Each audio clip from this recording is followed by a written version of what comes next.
Hi. How you doing, dude? Doing okay. You doing okay? You just got a lot going on? No, man, I haven't done a Zoom in a hot minute, and I can't get my stuff figured out. And my toddler messed with the computer screen and the camera angle. Like, I got a double chin. Like, you look good. Real life problems here. Nah, man, you look great, dude. You look great. It was kind of a struggle just to get here to this office space here in Fayetteville, North Carolina. There was a bunch of little things getting in the way. I forgot my questions at the house. So I had to run back and go get the questions. It's been a thing. It's been a day so far.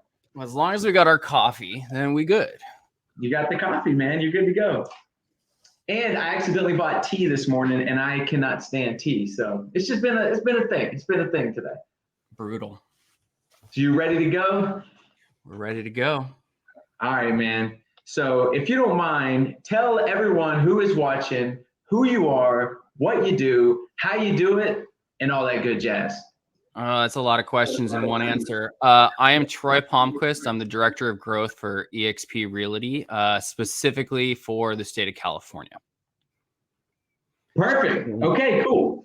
And how, just for everyone to kind of get some context, how'd you get to this point? Because I got my notes and I can obviously rattle them off, but it sounds best coming from the author, you know? So specifically to this job or just the life journey in the 21 years of real estate? 21 years. So I got that you first started at RE/MAX as a transaction coordinator. There's a little bit even before that. I started, I was getting my hair cut next door to a real estate office, and my friend and I were looking at houses, and it was a father-son real estate company, and they were looking to hire somebody, and I was 20 years old and wasn't sure what I wanted to do, and got an offer to come be their kind of like their assistant director of operations, like, you know, figure it all out type stuff. So yeah, that's where it really started. Yeah. Okay, just real quick on that. Did you have any other things that you wanted to accomplish, or did that just kind of come up and you were like, okay, cool, I think I'll do that? Hey, I'd moved back down. I was born and raised LA, Santa Monica, and I'd moved back down from Portland. My family moved up to Portland for high school. And I decided I was just going to move back. And so I was sleeping on the couch at friends' houses that they were renting. And so it was three of us and me, and I had a closet and slept on the couch in the living room, and wasn't sure what I wanted to do. I was 20 years old, and you know, this opportunity came to have a real job, and, you know, at 20 with no degree and no true experience with real estate or anything like that. And I said, sure, let's go for it. And never looked back.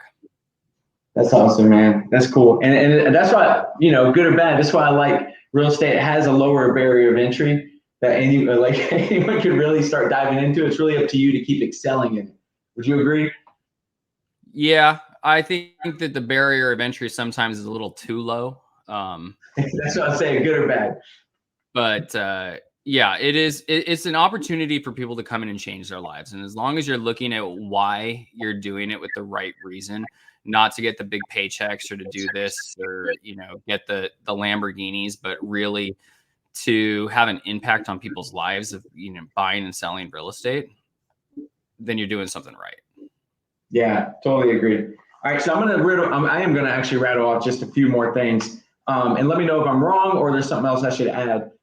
In a few years later, after that RE/MAX transaction coordinating thing, you were the biz development manager of a firm in Santa Monica. Did that for about 4 years. Senior assistant manager for a real estate firm, mostly dealing with distressed properties. Did that for about 5 years. And then you had your own luxury independent brokerage in California called The Address, which I guess you expanded to about 5 locations, and then co-founded Dora, I believe, Properties before coming over to eXp, but with those independent brokerages for about 6.5 years. Is that correct? Yeah. So here, I'll break those down for you because each one's kind of fun. Engel and Volkers in Santa Monica was I was the director of operations, opened and launched that brand here. We actually converted from a help you sell to an Engel and Volkers. So you go from, you know, completely one end of the spectrum to the other. And what we saw with it was we were already providing a luxury service and level of services to help you sell. So the transition to an Engel & Volkers was really easy because it was just a new brand. And it wasn't us having to change the way that we interacted with the customers, how we marketed, how we did anything, because we were already marketing on a high level for these people. Right. From there, the recession hit and we had huge listings for sale. And I had ended up making the cut. And so the company could stay afloat. And, you know, it was a decision that, you know, businesses have to make. You know, you ebb and flow and you have to have staff and get rid of staff. But I'm still super grateful for the experience that I had there, and launched the first Engel & Volkers on the Western United States, which was really cool because nobody knew who Engel & Volkers was in LA. From there, I ended up going to work with Wedgwood, which was the leader, still is the leader of the foreclosure acquisition space and flips. I was licensed with them at one point in 4 states: California, Nevada, Utah, and Idaho. And I sold all of their distressed stuff there as an asset manager. So I was carrying about 100 to 150 homes for sale at any given time. In my biggest week, I put 55 properties into escrow in a week, which was great. I mean, but got burned out. And then I went and started my first real estate company called The Address, based in the Channel Islands Harbor up here in Oxnard, Ventura area. And, you know, took the lessons that we'd learned about branding and marketing and really wanting to control a brand and have your own identity with the brand, and launched this brokerage. And had 1 agent for the longest time, and then 2. And then we eventually, you know, one thing led to another. We scaled up to 90 agents, 5 offices, and then had an exit to a large franchise that acquired the company. Gotcha. Very cool. So fast forward to the role that you're in right now, which I believe you've been in this role for a strong, I believe, 5 months.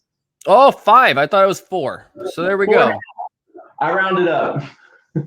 Yeah. So I was, I write for Inman News and do some speaking with their events. And at Inman Connect in Las Vegas last year, I got the opportunity to speak on stage with Michael Valdez about a conversation about attraction versus recruiting. And it was an honest conversation, was the title about it.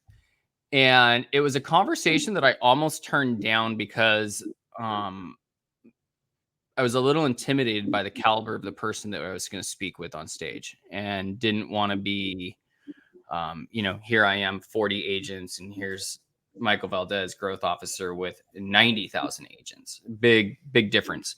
And I just didn't see the value that I would be able to bring. And the conversation in front of, you know, 3,000 people in 15 minutes, you know, had probably the single-handed biggest career impact of my life. And, you know, had an amazing conversation, changed my perspective of what I thought about eXp, what I thought about not being an independent broker, and having the ability to have a broker with, you know, a national presence and a lot of agents and have a bigger network of stuff. Really changed my impact. And we had a great conversation, and here I am now. Hey, welcome. If you could kind of think back, what was the biggest impact, word or phrase, sentence that he said to you that really shifted your mindset, like a light switch, you just turned the other direction? I don't think there was. I wore on stage a sweatshirt versus, you know, getting dressed up, and it said always a we, never a me. And it had 2 swans, you know, shaping a heart. And that sweatshirt was a focal point of a bunch of the conversation on stage. And so I think it wasn't that there was one thing that was genuinely said. It was that there was so many similarities about the way that we think. And the way that agents are the business, and the way that, you know, without the agents, a brokerage really isn't anything, right? And if the agents aren't viewed as the customer of the brokerage, agents leave. And so that was, I think for me, it was that a brokerage with this many agents had the same, essentially the same value proposition that I did with my 40 agents or my 90 agents that I had previously. Right. Right. And I do want to say for anybody who is watching, because it's kind of put all over the place, the number that you see at the top is not the reflective of the number because it's at LinkedIn and a whole bunch of other spots. But I will say, if anybody has a question, please ask. And if it's appropriate, we're going to ask that question live. And if you guys, as always, have questions, people in the office, please ask those questions. Interrupt us if needed. I want those questions to be asked. What's your main focus right now in the role that you're in? Growth.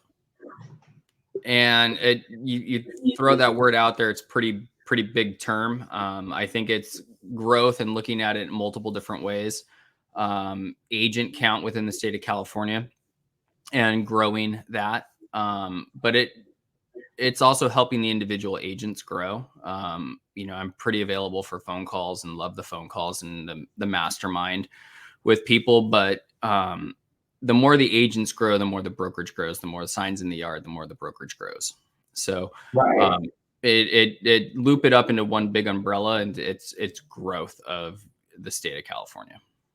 Yeah. And it sounds like, your main purpose is to really give back to the agents, help them grow, because by that, everything has a byproduct of growth. What are some of those main things you're focusing on for the agent to help in growth? It's a phrase that I think is thrown out there a lot, but it's kind of the mantra for this year for myself. And I think, a lot of people should adapt it. There's actually two. One, it's back to basics. The handwritten note goes a long ways. It's one of those things that's kind of forgotten about. And that 2024 is a time to rebuild. A lot of people had production that was not on trend with what they'd had before, in 2022 and 2023. So 2024 is a time to rebuild. And to rebuild, sometimes you have to go back to the basics, right? People forget that what they did to get them busy to begin with throughout their career and what worked. And they start getting too focused on the little nuances of something different, and we get busy being in the business versus working on our business. So back to basics and rebuild. And that's kind of the message that I'm trying to cultivate to, everybody out there. It's not anything different than we've done before. It's just getting back to what we did before. Right. And do any of y'all do you do handwritten notes? Used to? You do? I do, yeah. You do mailers though for helping like sleeves and stuff. So yeah, same concept in terms of going back to I got a little of I got a little bit of a cheat with it too, because we own this like pretty sick printer and the thing's 25 feet long, but we handwrite once. Dang.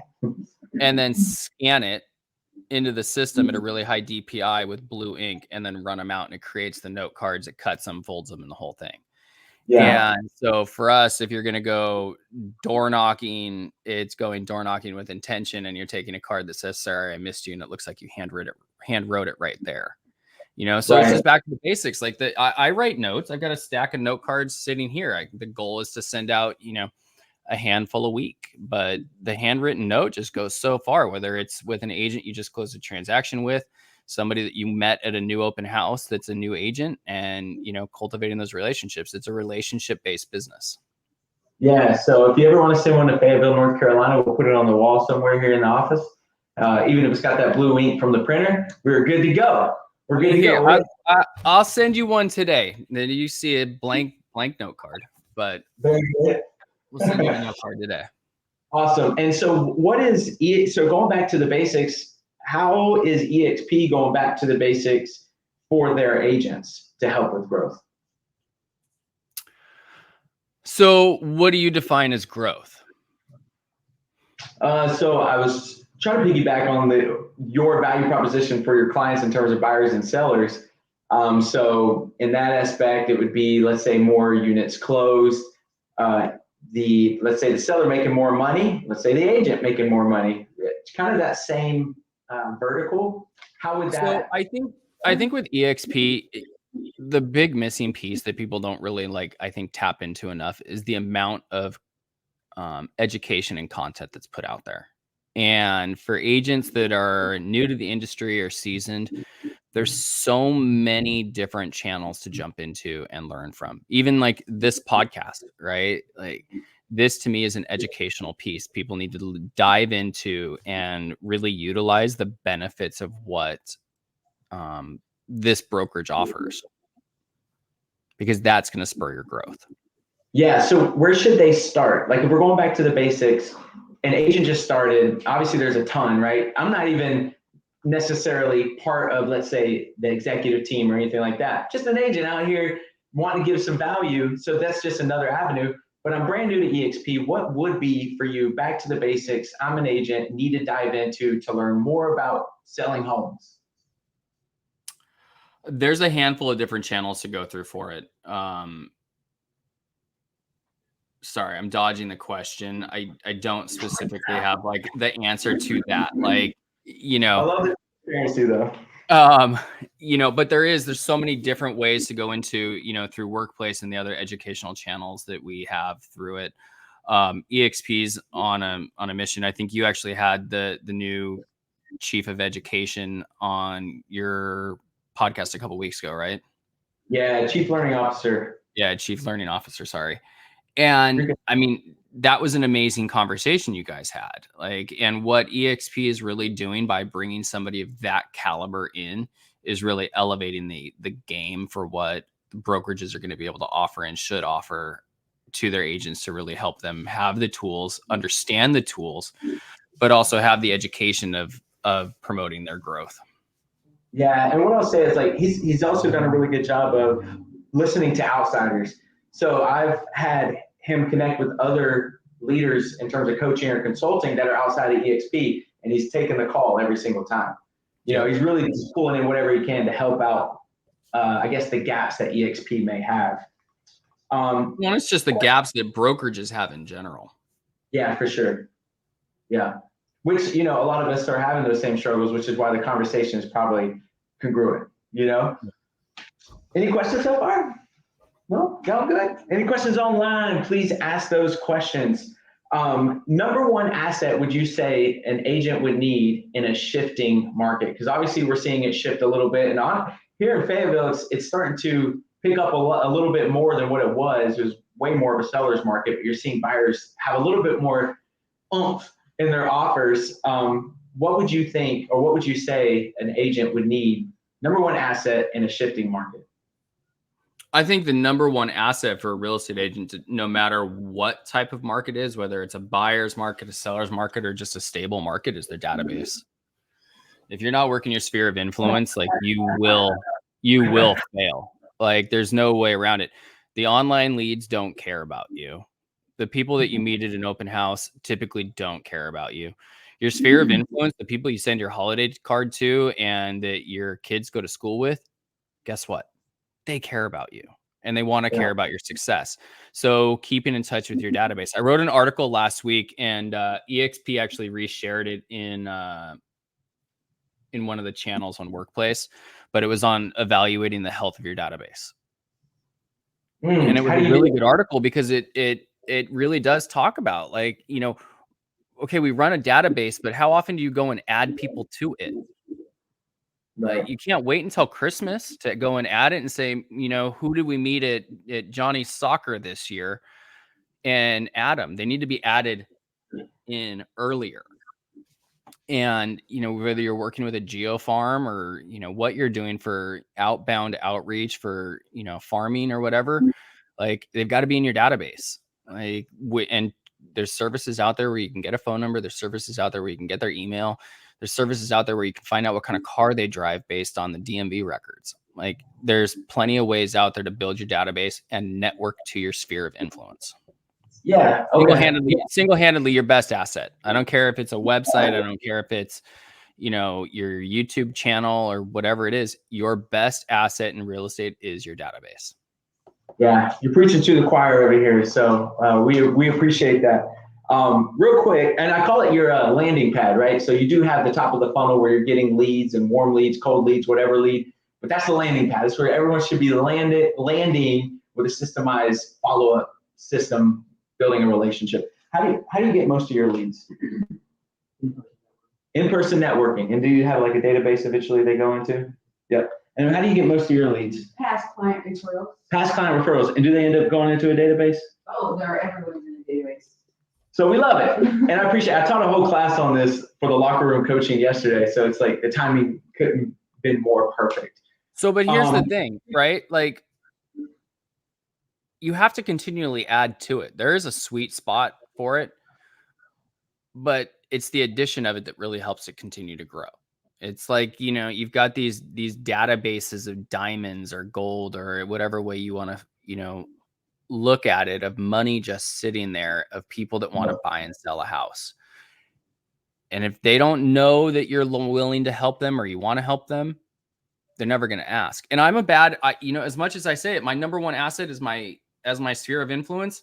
I sit on the board of directors for one of the larger boys and girls clubs. I've truly failed there, like marketing to them, but it's not why I'm on the board either. But right. They all know I'm in real estate. I don't think a single one of them knows that I can help them buy or sell their home or their friends or family's home. Yeah. And that's on me. And I know that's been a weak spot for me, but it's also, I'm not on the board of directors to market to them. Yeah, exactly. The goal is a little bit different. But yeah, if we had more time, I was actually going to talk about the Boys and Girls Club and the Young and the Brave that you're a part of. We may get into that a little bit later. Say I have $1,000. How should I spend this $1,000 to help in growth for my real estate sales business, director of growth at eXp? I think you got to look at it back into which vertical you want to go. Are we talking about building, you know, something that's going to lead to a sale, or towards building, you know, your rev share organization and, you know, helping people see that there's a better brokerage than where they're at? I'd say sales in this market. You know, I think I would go through and have, you know, $1,000. You get the 4th of July is a ways away. You got St. Patrick's Day coming up. I'd probably focus something on St. Patrick's Day, although it's a little cheesy. I would probably go and do something sphere of influence related, tie it back into spring and growth and helping them increase their net worth and growth through real estate, whether it was helping them evaluate their portfolio if they have multiple properties, or helping them add a property to it, but using spring messaging towards some sort of a growth pattern. This one probably wouldn't cost $1,000. Probably wouldn't cost much at all, but I would probably do a seller's seminar. A lot of people do the first-time home buyer seminar, but they don't realize that there's first-time sellers out there that have never sold a home. And, you know, putting something together with that and putting together a nice course or messaging for that, I think would be something that would be pretty good, because as interest rates drop, there's going to be more people that are willing to sell, because the people that bought at 4 and 5% it's getting back down to where they feel comfortable with it. The people that are at the 2s and the 3s, they're going to have a hard time justifying selling, I think, down the road for a foreseeable future, unless there's a life event or something that they need to do to move on to that interest rate. But they're really seeing a bigger increase in monthly payment for the same spend as somebody that has the 4 to 5% interest rates. So marketing to the first time seller, I think, is a really good opportunity. I don't think people do it nearly enough. But doing some sort of an event around being a first time home seller, bring in some local, like your local title rep, home warranty person, go over the listing contract, go over purchase contract, and really help them understand what's going to happen during the sale of their home. Yeah. So it sounds like invest into the people that have invested in you, and focus on sellers with those people that have invested in you. Back into the database. Back into that database, data bank, whatever, right? Who is in a role of growth that you admire and learn from outside of eXp?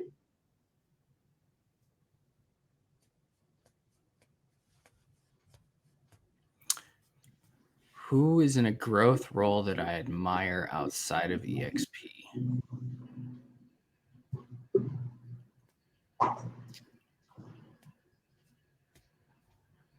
A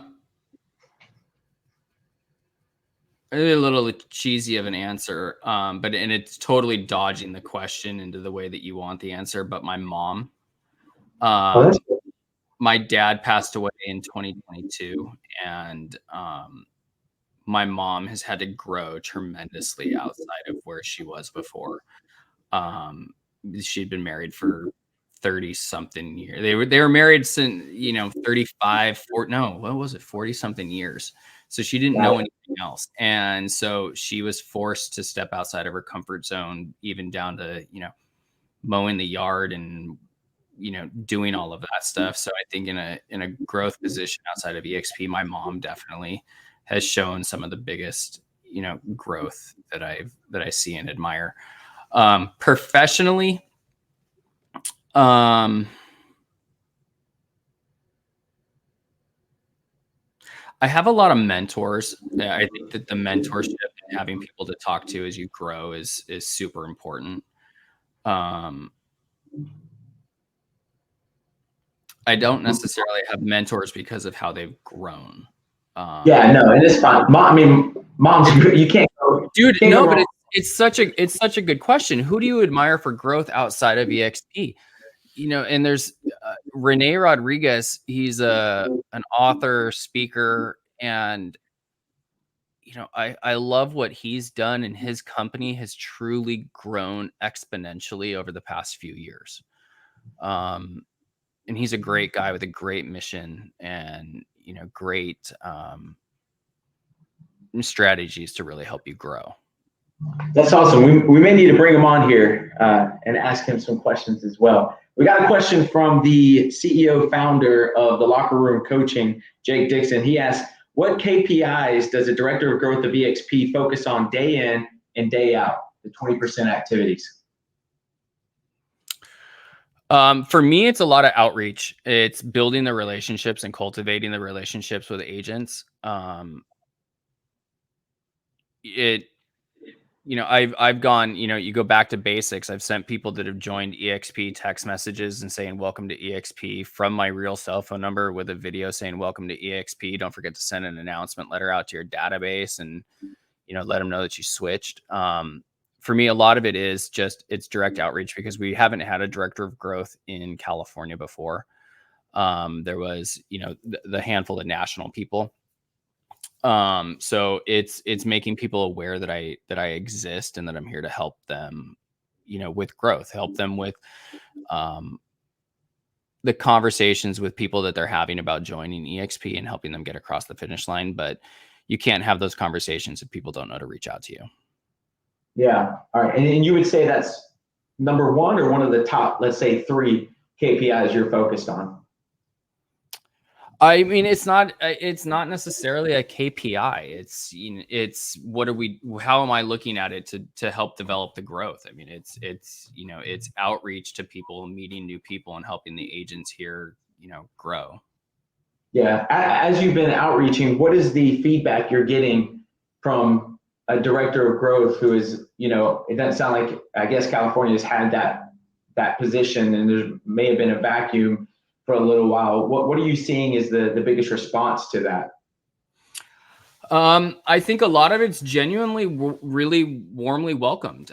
They like the fact that I can jump in the car and go and meet with a brokerage that they're talking to about joining eXp, because we're so geographically, I mean, California's huge, but I'm pretty centrally located to go and help people or jump on the call is simple, but it's been really well received. Texas also has a director of growth, and so does Florida for eXp.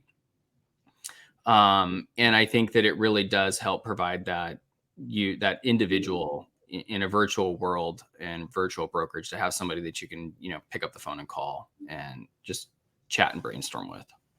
Right. Totally. Any questions so far? All right. And keep asking questions, everyone who's online, if you do have a question. Worst piece of advice you ever got? Fake it till you make it. Oh, dude, you just spoke Jake Dixon's. That is his thing. Can you explain what that means to you, is not to fake it till you make it? I think that there's parts of it that's, relevant, but I think people get caught up in faking it until you make it, and they get into debt and they get into real issues because they're trying to fake it, and they're trying to fake it into an avenue or into a place that they shouldn't be yet. It doesn't mean that they shouldn't be there later, but they're faking it to kind of get there. I use an example that people like want to fake it till they make it, and they go buy the new Porsche. Like, they shouldn't have the Porsche yet, but they go buy the Porsche, the brand new, 911. And there's benefits to it because it puts you into going to Cars and Coffee. It's a networking piece, but you can go buy an older Porsche and it still has the same impact.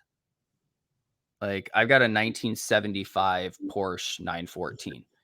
It doesn't go over 30 miles an hour. Like, a Carmen Ghia and a Volkswagen Bug is faster. But if I take it to a car event, it does get the conversation started. And that car is not super expensive, but it's still a Porsche, and it's still respected amongst those people. And I think that people get lost with the fake it till you make it, with the expensive watches and, all this and that. And it really does lead to,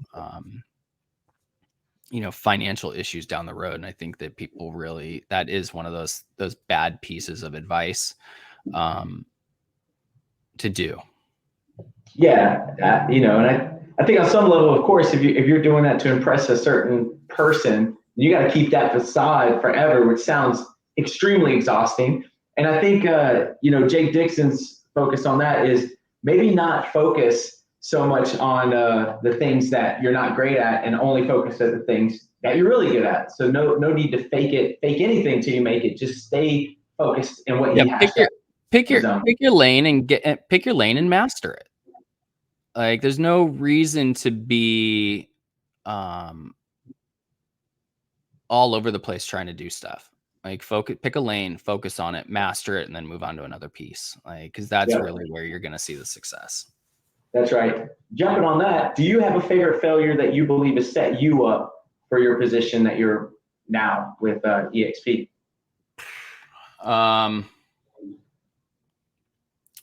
I told this story recently, and I really haven't told it much, but when we launched Dora, it was in the midst of the pandemic. So 2020, I had cancer in September of 2020. And I decided that I wanted to go and start something different and start something new that was going to be revolutionary for the real estate industry. And I wasn't going to let the cancer be the defining piece of me, and didn't really take it seriously enough as I should have. And, put all of the energy towards something different. So we started an interior design firm and a furniture gallery, and then subsequently the real estate company, all under one umbrella and one name. So really wanted to help house to home. And the real estate company, was doing good. The interior design firm was doing okay. Retail sucked. And I didn't necessarily do enough probably due diligence into what retail was going to be. I know that I like to go shopping and I'm pretty good at it, but having a retail component was different. And I feel like I failed there. That's like a big recent life fail. But what it's done, I think, has really helped me have the story to tell people that, no matter how bad a fail is or how bad you feel you're doing in life, like, the light is at the end of the tunnel, and that God's not going to put you through more than you can handle. And that you can navigate through anything, and had I had experienced that, would I be able to have an experience to talk about that a lot of people could resonate with? Because failure is okay, but it's what you do with the failure and how you learn from the failure that's going to really define whether it was a failure or if it was a success. Yeah, exactly. And that ties into what we may talk about later. I do got a question that jumped in, and I'd be interested to hear your answer. I feel like I already know it, but the question is, what is the best database platform that a director of growth would say? One that you use. Yeah, figured that might be the answer. Outside of that, do you have a certain one that you like or favor? Personally, for me, I love Follow Up Boss. I think the integrations and the APIs that they've built and just kind of the open platform to communicate with the other pieces is pretty sick. Do you have a, what is it called? Source of the R. You get a kick. I don't want to say kickback, but you get some money back if somebody signs up. Referral code? No, I do not. I was gonna say, look, I mean, there's a few pieces of tech out there that I absolutely love. Like Follow Up Boss, Real Scout is like the best middle of the funnel way to communicate with your home buyers and, nurture campaigns for sellers. I get no kickback from them. It's going to help the agents grow, right? Might as well shout it from the rooftop. Yeah. A referral code would be pretty cool though to pop up on there, but no. Yeah, affiliate link. No, don't have those. You should, and I'll put it in the description below. All right. What is something you wish you were better at?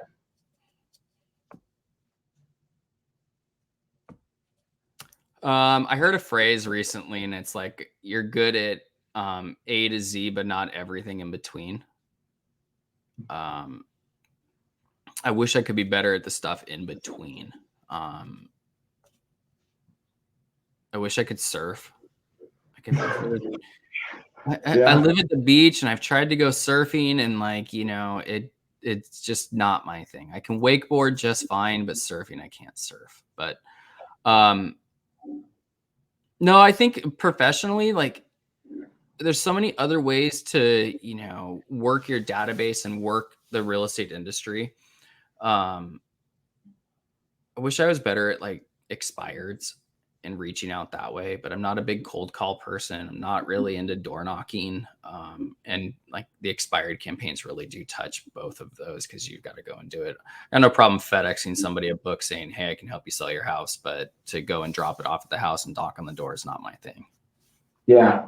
Yeah. You said the same? And then how about you? Same? Yeah. So what does that say for anybody who's watching, right? If you want a competitive advantage, you have people, and same for me, no one that is at least live looking on screen wants to do it. So that is a competitive advantage if you decide you want to do something like that. Go out there in the field because there's a good group of us that have no desire to do it. So I thought that, yep, perfect. Great. What personal value used to be extremely important to you that has recently flipped?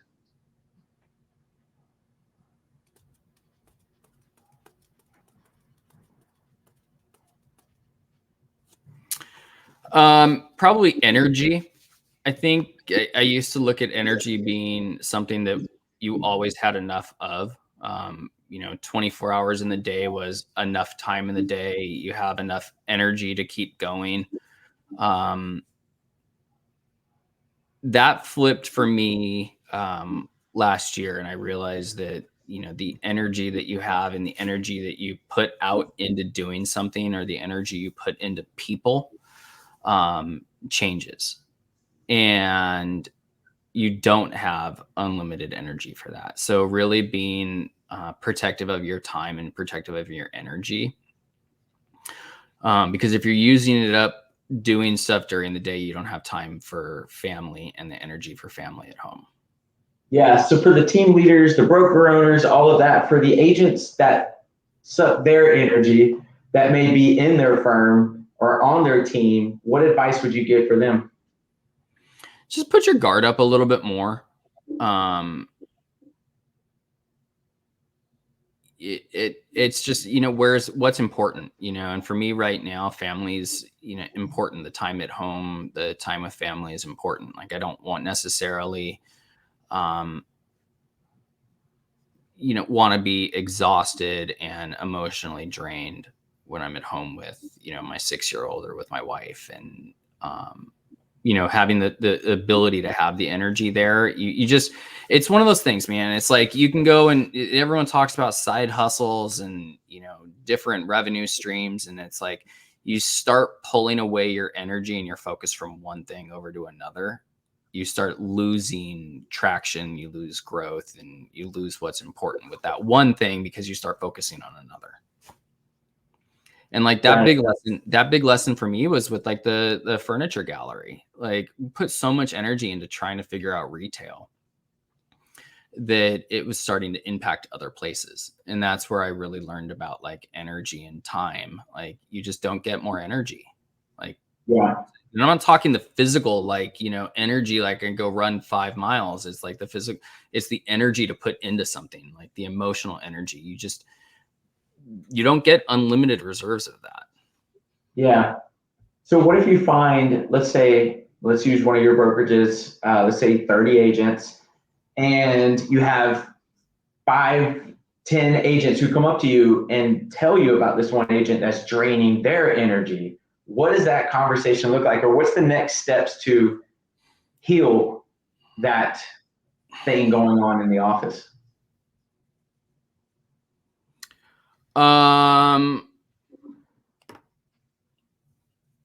You gotta, right? So yeah, I mean, you gotta right now. You've got to look into it because it's going to destroy your culture. And culture is so much of what a brokerage is based on. Like, and so you really do have to look into it and get to the root of what the problem is and make the decisions of whether or not, you know, the person's a cultural fit for your group anymore.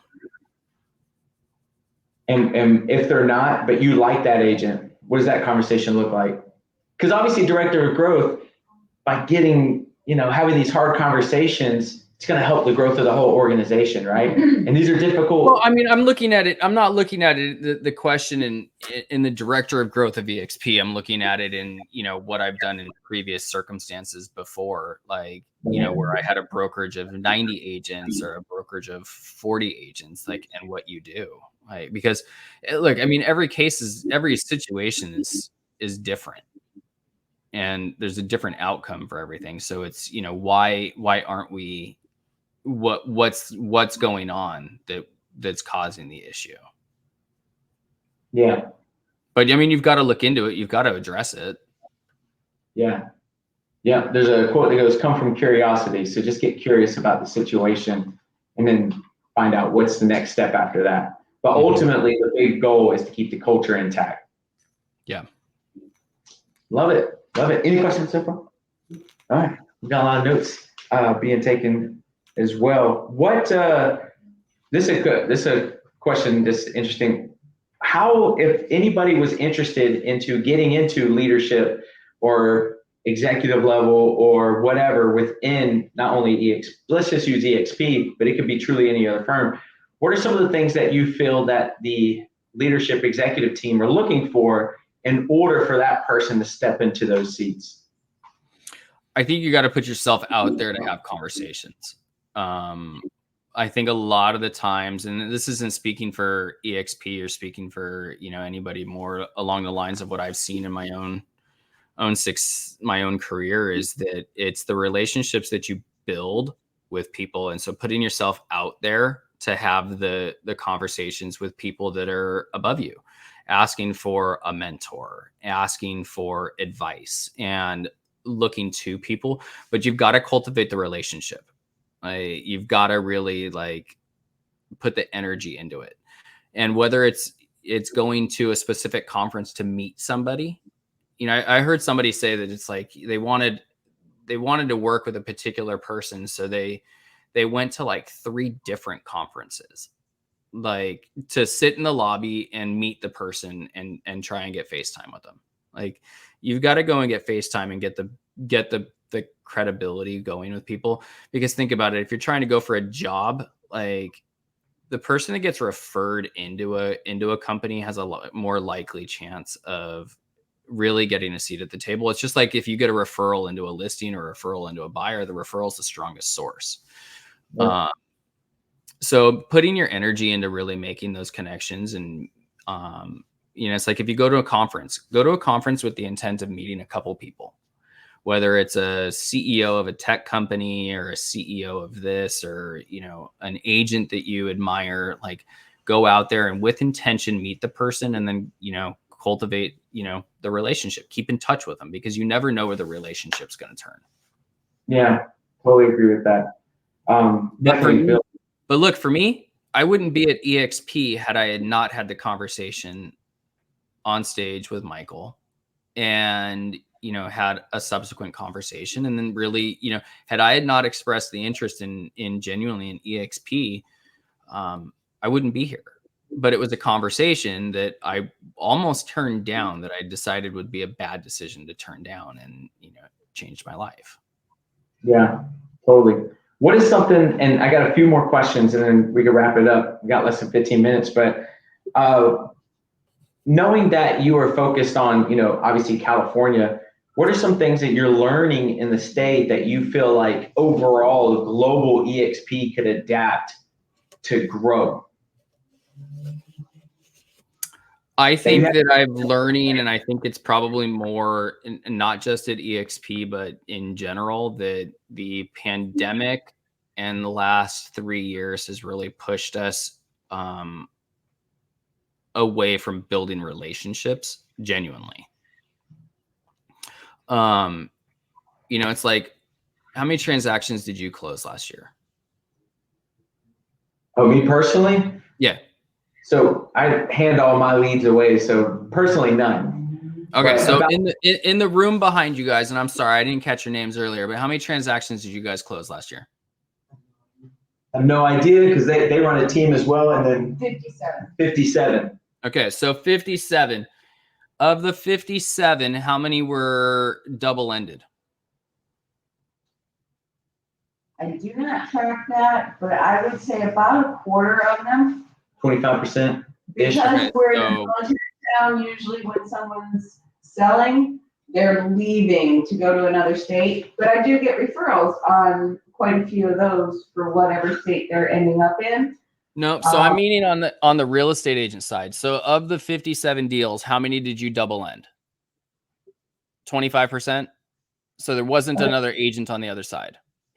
Oh, so, that dual agency. Dual agency. Usually, let's see. I think I've done that about. Hold up, sorry. I'm trying to go over that. Probably only 10. Sorry about that. 70 out of the 57. So we're at like a quarter.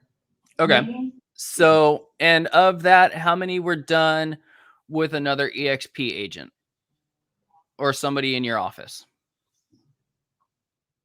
I do not track that, so I have no clue. I do know that more and more often now that I just joined eXp in October, so. Me too. That's something that I'm definitely, that's something that I will be tracking. But what I'm saying, what I'm getting to, right, is that it's relationship.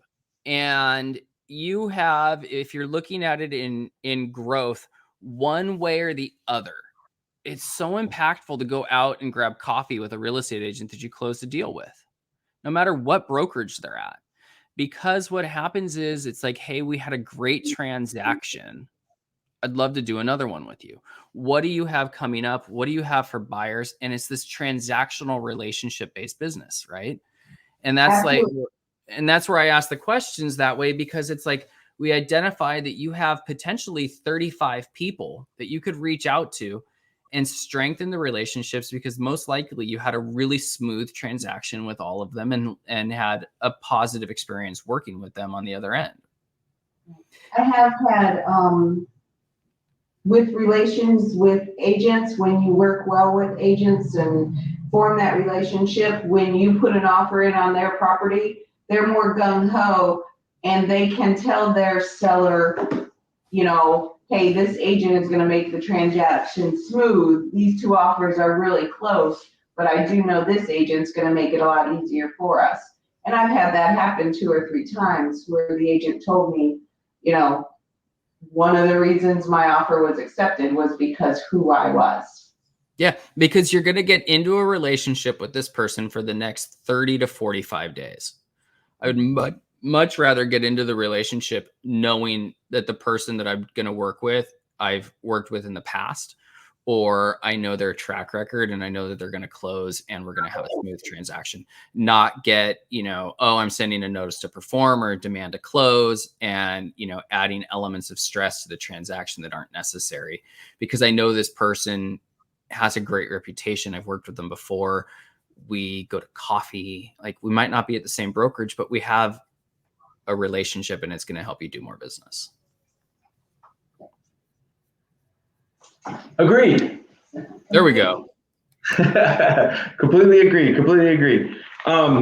What is one question that you might have for us, for anybody who's watching, or for us in the room? As I'm still going to say it, Director of Growth. What questions do you have for us? Maybe that you have for us. How can I help you grow? How can Troy help us grow? And for you guys as well online, just ask, I guess, say it or ask a question. But what do you guys think? What can he do to help us grow? You already done it? We got one answer. You're doing it. Great job. High five. What you got? Well, he is, I really don't have any questions for him specifically, but I would like to point out the handwritten notes in blue ink, printed in blue ink and cut out.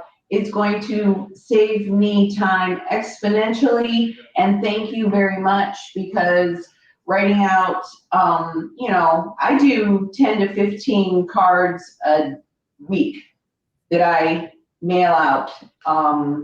But your suggestion, I'm also going to start doing on my drop-bys when I just go to see a past client. That note to leave, I think, is going to be great, as well as just sending them a text, sorry I missed you. They'll actually get a note when they get home to see I did come by. So that's great. And I'll send Ruben contact information in case you we do it.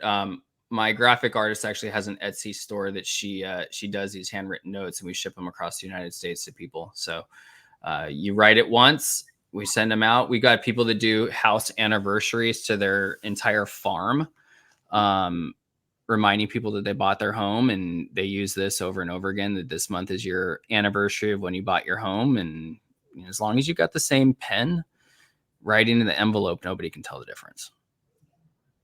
Yeah. And like you said, no one really gets it anymore.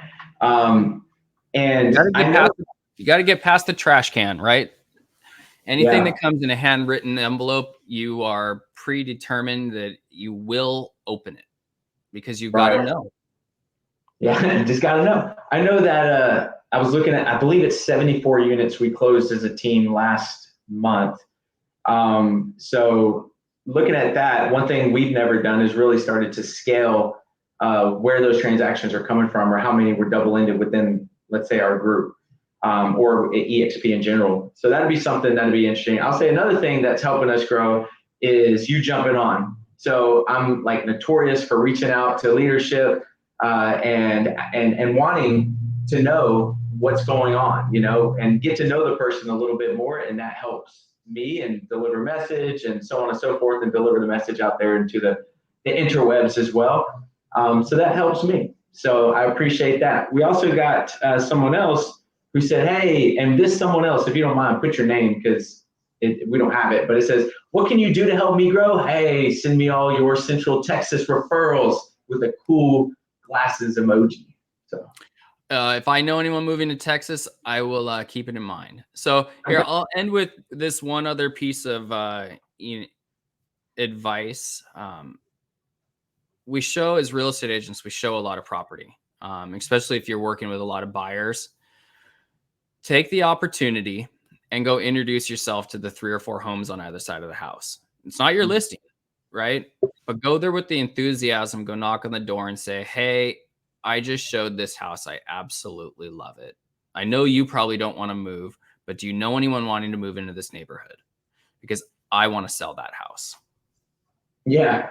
So there's two things we'll do the same. Do you remember what it's The called? 5 by 5 by 10. So we call it a 5 by 5 by 10, which is 5 on the left, 5 on the right, 10 across the street. And one of the things we'll say is, isn't it nice if you want to choose your own neighbor, right? It's always fun to choose your own neighbor versus some crazy person moving in. So that's another conversation we have. I've done something pretty dicey, and I guess I'll end it on this. Back in the day, I used to say, hey, we got a missing persons report. And they're like, what? I was like, hey, we got someone missing next door. Who do you know what's about? Super sketchy. Wouldn't recommend it. But I mean, it'd be a fun postcard. It'd definitely be a fun postcard to door drop. Yeah, missing persons. Well, that's cool, man. Is there any last things that you would like to say, and where could people reach you? I got my Instagram. I'm on LinkedIn. You know, workplace, if you're at eXp, I'm pretty easy to find. So drop me a line.